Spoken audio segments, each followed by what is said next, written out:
since 2009. So this is a privilege and honor to be here today, and I'm really thankful from the organizer of such a conference. And coming to the questions, what is the role of the women in DAPS, which is a only electricity provider company in Afghanistan, which has the responsibility to generate, transmit, and distribute electricity and all over the country. So at the beginning, of course, role of the women in the country was not such visible, and they had really few opportunities to join, especially the energy sectors, because in Afghanistan, you know that it's a country that has been affected during the war, and we know that the girls were avoided to attend the school. So after collapse of the government and coming in new governments, now the women have good opportunities to have rights or equal opportunities in education, joining schools, universities, and besides this, we can see most of the women that they are working in leadership positions in parliament, even in ministries. The same case we have in DAPS as well. Because at the beginning, of course, we had very few women in the energy sectors. But gradually, with the strategic plan that Human Resource Department, with the help of our senior managements, applied, nowadays we can see much improvement in the number of women. And we have, comparing the previous or the last years to this year, we had a big number of increment in the women's employments. So we did lots of different jobs to increase these numbers because it was not easy, although we have some cultural boundaries and also security and the family pressure in Afghanistan that they mostly, in our provinces, they don't allow girls to work outside the house. So this was very challenging for us, but we adopted such a policy that we just announced the position directly just for females. And beside this, when they participate in the interview or written test, we gave equal chance to the gender department that they should be the witness and they should follow the whole procedure with the HR department in order to have lots of shortlisted women. And beside this, we changed our policy that we should assign an extra 5 marks for the women to increase number of them. And for technical sections also, we try to have some women, like for the moment we have some in manager levels in our technical sections, especially in our safety departments. We have most of the technical women in planning and engineering and evaluation and analysis departments. We conducted several trainings for them, special leaderships, project management, and other skills that they required in order to capable them for the leadership positions. So now we can see much improvement in the women's, and inshallah, it will be continued in the future as well. Thank you. So the data showed that almost 16% you have women participation in Afghanistan, which I think, given all this context and the difficulties that you mentioned, is quite remarkable. So if I understood you correctly, this is because very proactively leadership went into training women and encouraging women to apply for positions. And once you are there in the company, do you have special programs for training women or keeping women in the utility? Of course, that's very important, that for the women's first education, then employment, and after that, the training and development, which is play a significant role in the retention of the women. So we every year conduct training need assessment for our employees, especially for the women. We have a different kind of assessments in order to capable them for the leadership positions. So we have conducted such a trainings, and we really had with them career counseling, coaching, talking with them, encouraging them, and motivating them that they should participate in the leadership positions. Thank you. Thank you very much. Let me move now to Ms. Vinita Agarwal, who is with Power Grid India Corporation. Power Grid is one of the great partners for the World Bank on the power sector in India, and one of the major transmission system operators in the world now. Can I ask you, how does Power Grid deal with the challenge of attracting more women in the workforce and in helping women develop and progress in their careers? Thank you, sir. As sir said, I am Vinita Agarwal from Power Grid. And briefly about me, I am working in a smart grid department of Power Grid, and we are taking care of bringing in the ICT technology. We have done that in the transmission sector. Entire transmission sector is monitored real time through SCADA systems. And we have moved on to the PMU-based schemes also to monitor the system in sub-second basis. Same concept we are also bringing in to do the measurement in the renewable sector also, because we have a huge target to bring in renewable in the country, almost 175 gigawatt. So we, in this department, we have come up with the technology solutions also to how to handle the renewables in the country. And we have devised a smart grid-based technology, that is Renewable Energy Management Center, which will take care of the monitoring of the renewables in the country in a real-time basis, do the forecasting, and make it little tameable like a conventional solutions. And then we are also promoting the smart grid technologies in the distribution sectors, like the ma'am was talking about in the morning session, the smart metering thing for the consumers to bring in the demand-side management in the consumer systems. And to the question that sir has asked, as I'm working in the smart grid department, I believe that most of the smart grid technologies is soft-based technologies. It involves ICT, but plus the domain knowledge in the electrical engineering fields. So ladies are always very good in the soft technologies and this data analysis part. So I believe that more ladies can join in the technical areas with the advent of new technologies that are coming in the sectors. Regarding Power Grid, what we are doing, we have a separate development programs for leadership also and for developing the skill sets also on the different technical areas. So apart from that, as I said, since I am basically in charge of that department, not in charge, but the real senior person in that department. So in order to bring and promote this technology, we have also come up with a knowledge center kind of thing where we have a small pilots or the real-time demo center for these technologies where we can provide hands-on on all kind of these smart grid technologies that we were talking about in the morning session, like the integration of renewables, the microgrids, the EV charging integration related issues. So all those things we are helping out the utility to come and training them in that sectors. And there are separate programs for women also to develop the skill set in these areas. Can I ask you, does Power Grid make any special effort to attract women as employees when they come out of education? Or how do you select, let's say, more of the entry-level staff? As such, there is no separate promotional efforts from the Power Grid side to attract the women. It is entries through a national level exam called grade and based on the merit levels. So as such, there is nothing separate. But of course, when they are in Power Grid, there are a lot of privileges being given, like 2 years daycare leaves and all those things that we are putting in to encourage more women to be there in the company. That's very good. I'm sure that, traditionally and increasingly statistics show that women do very well in the exams. So probably you don't need any special accommodation when you, and it's very good to hear that Power Grid has policies in place for the retention of women in the labor force. So I think that is excellent. Let me move to your neighbor, Temkin Faisal, who is coming from Pakistan, the Karachi Electric. And I think you are the only one in the panel who works for a private sector entity in the power sector.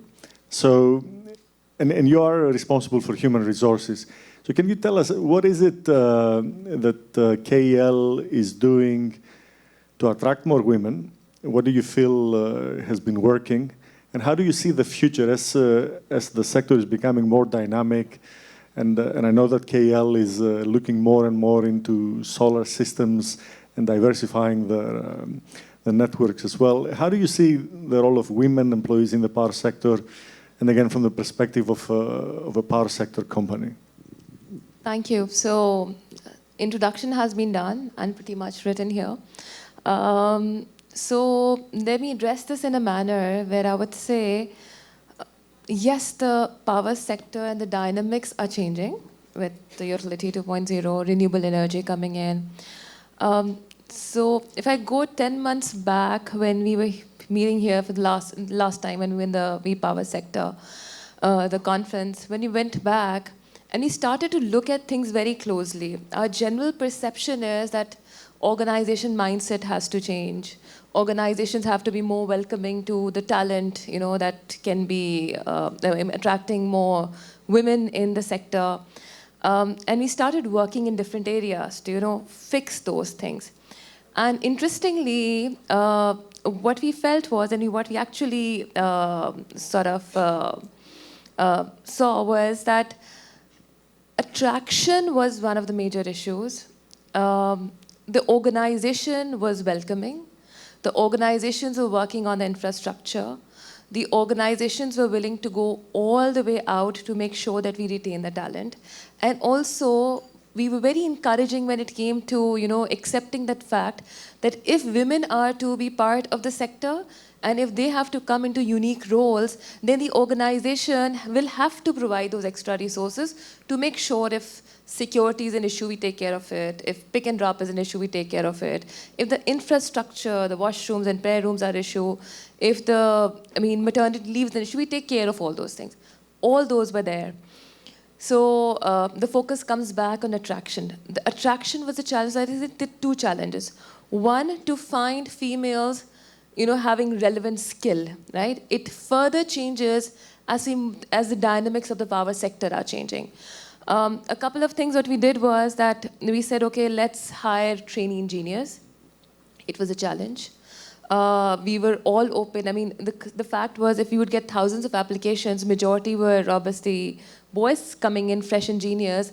And the moment we'll find a female, we said, see how we can hire her, right? So we had to see it differently to make sure that the work was more inclusive. We started hiring apprentices. Now we hire hundreds of boys in our apprenticeship program. First time ever, we've hired 5 apprentices. Now who were females. Now we have an entire network, right, where we train people for 2 years also and then send them back into the industry. But you don't find females. We said, okay, let's hire meter readers. We did a pilot last year with 4 women. We hired 9 more this year. When we talked about women being slightly skilled and doing diplomas in the technical side, we couldn't find any. We found 1 institute, out of which 1 girl had graduated. We picked her up with a diploma, 3 more in the pipeline. So there's dearth of talent, really. You don't find females. Where do we need to work more? And honestly, to add up, and a practical example to it, we don't even now have to tell our organizations that females are performing better. I remember in our performance evaluation exercises, the annual ones, we would show that 1 slide where we would highlight that, look at the way females are performing, look at the performance distribution, just to, kill that mindset that don't think that females cannot work in a particular area. This time, we did a development center, and it was focused really in identifying talent pool, right? The key potential. We've heard the hypods and the terms, right? So, the most wonderful thing was when the data came in, and after that development center was done, when it came to the participation ratio, it was 12:1, men is to women, right? And for the talent pool that was identified in the organization, the ratio changed to 4:1. So you see how, the organizations now don't need to be told that, the females can do this. Females can do everything, right? But it is more finding that. So where we really seek help from educational institutions, from the government, from the education sector is that, we are there to come and mentor them. We are there to encourage them. Our females can come to those schools and institutions, to even tell them that, getting into the power sector is not an issue, right? You guys have jobs there. Come into that field and discipline. But then we need access to those because, some time back I was sharing with one of the World Bank colleagues, I said we are experts in actually generating, transmitting, and distributing in power, right? But we can't, and we can provide all the opportunities because it's in the organization benefit, but we can't go back and keep a check on all the time that these are the schools, go there, these are the schools. We love to, so we'll go. But then, specific, if you ask me, the skill set that is required, it is, women really picking up those disciplines in education and then coming back, right? Even in our smart grid, 50%, the talent that was identified out of a lot was females, right? Irrespective of the number of females in that department. So if I talk about our GIS mapping and the ArcFM technology that we've taken in, not even a single female we could hire for that role, find for that role, right? And when it comes to the second challenge, when it comes to females in the leadership roles, I have seen, at least my organization, we are very open to really bringing females in leadership roles. But it is again with the females also to really step up their games. Sitting in your comfort zone and waiting for the organization to spot you is not that you require to come into the leadership roles, right? So having things worked as they're supposed to, if I am supposed to deliver something, and if I deliver that, that will not make me a leader. I need to be an inspiration story. I have to be seen. Only then I can become leader. So we don't even find those females who are willing to, we would do their leadership skill training, everything, but then they have to put in those efforts. So these are the two major challenges that I say exist. Thank you. Thank you very much. And then let me ask Anita, who is Anita Bajgain, who is with the Nepal Electricity Authority. How do you see the role of women in the Nepal power sector?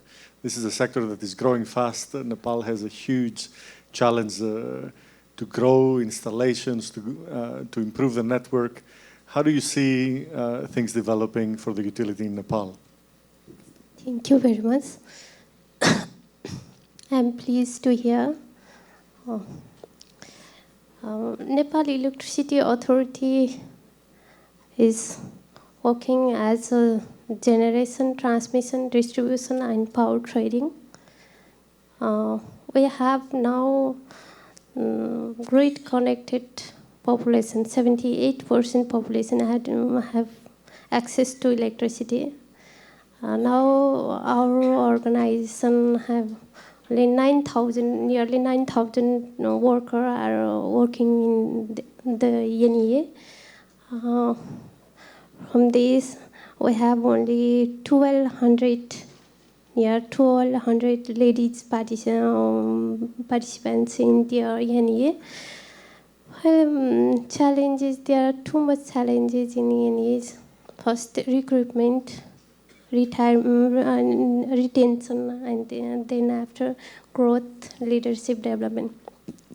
Recruitment, in the recruitment stage, we don't have access to direct recruitment through the organization because we have to follow the government rule. We have one constitution body, we call it Public Service Commission. It it's open the vacancy, then it conduct the examination and recommended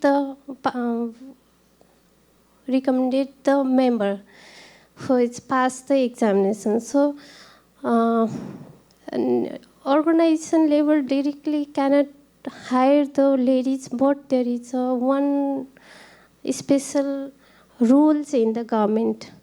While we have to open competition level of open seat, we have to separate total 45% of seat to the women, indigenous people, demarginalized people, disabled, these certain categories. And then after, we compete within this group and hire the employee from that group to the NEA. Then after, we have nearly 129 distribution centers. So from this year, we have only one lady to head one distribution center. Another whole distribution center is governed by the male participants. Next. Thank you very much. Let me do the following. I would like to just pose two questions, and I would like to ask you to provide as quickly as you can an answer to this question. And the two questions that I would like to ask all of you, and then we'll open it up for more questions from the audience, is, first of all, in this We Power network, you have the World Bank, you have the Asian Development Bank. So I would like to ask you, for almost all of you, we have a relationship through our lending or through our programs. I mean, how would you feel if this word that in the past is a bit of a dirty word, we call it conditionality.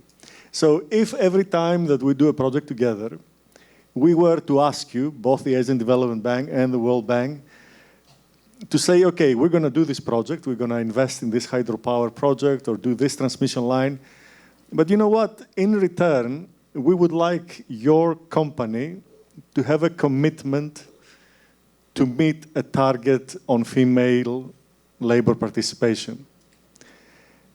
Do you feel that this is something that could work, or what kind of resistance we might face and how we can deal with that? So that is my first question. And then the second question is, part of the value of getting all of us together in the We Power network is to see the stories of how difficult it has been, how it is still difficult, what needs to be done in terms of educating women and society more broadly, that there are good jobs in this sector and that parents should be encouraging their children to focus on STEM education, because this will lead in a good, high-profile, safe job. So what is it, how do you think we can leverage this network, the We Power network, a bit more and talk more about it with education at different levels? So these two questions. First of all, how would you feel if we were to push a little bit harder when we discuss our loans and our programs with your entities? And then secondly, what is it that the We Power network can do so that it is becoming more and more widely known across the board that actually pursuing these technical engineering educations is a good option for girls as they go through the system? And let me just go backwards. So we'll start again with Anita from Nepal, and then we come all the way back here to Shoaib.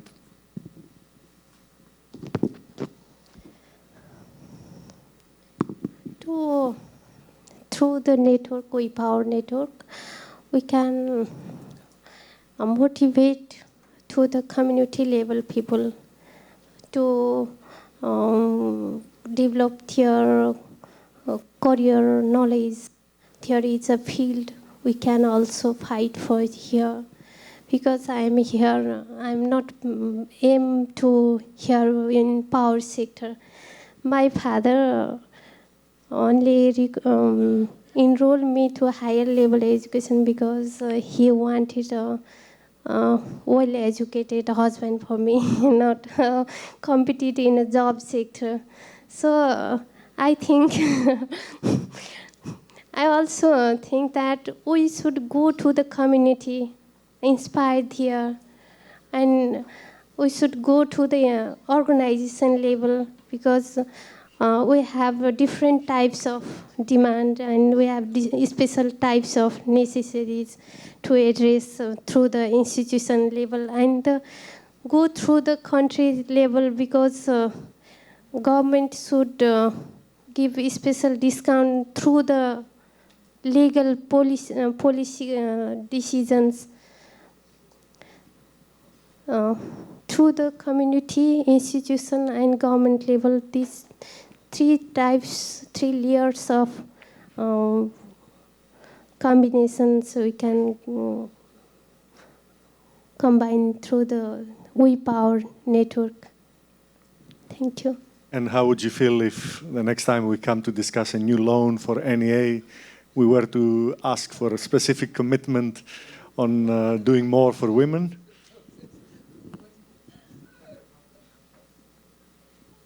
I'm working in EA just for five years, not a long year.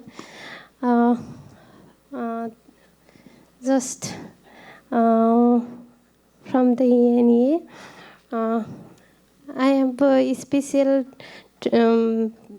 we are now conducting one organization and management survey.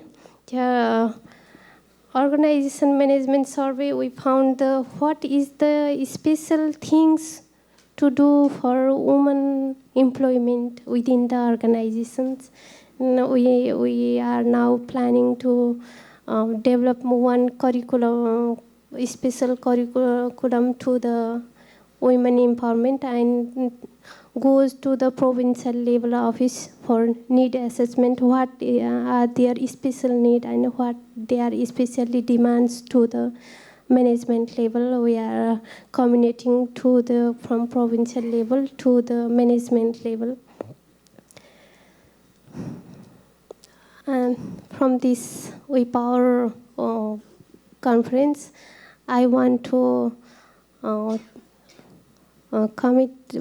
please develop some time of KPI, key performance indicator, which could be applicable to our organizations. And next